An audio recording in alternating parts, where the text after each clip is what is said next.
আসসালামু আলাইকুম এভরিওয়ান। তো আজকে আমরা কিছু বার্তা শুনবো বিশ্ব প্রেমিকের কাছে। থেকে তো আমার পাশেই একজন বিশ্বপ্রেমিক আছে। তো চলেন এখন আমরা বিশ্বপ্রেমিকের কিছু কথা শুনবো। হাই বন্ধু, সবাই কিরকম আছো? আমি অগ্নি বলছি। আজকে যে কথাটা বলবো, কথাটা আসলে বাস্তব এবং সকলের জন্যই। যেমন কাউকে ভুলে যেও না।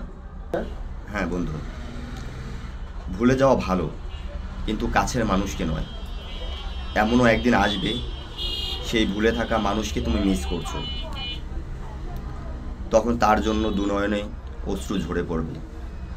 তখন তুমি তাকে খুঁজবে, কিন্তু তাকে খুঁজে পাবে না, কারণ তখন সে থাকবে হাজার তারার মাঝে।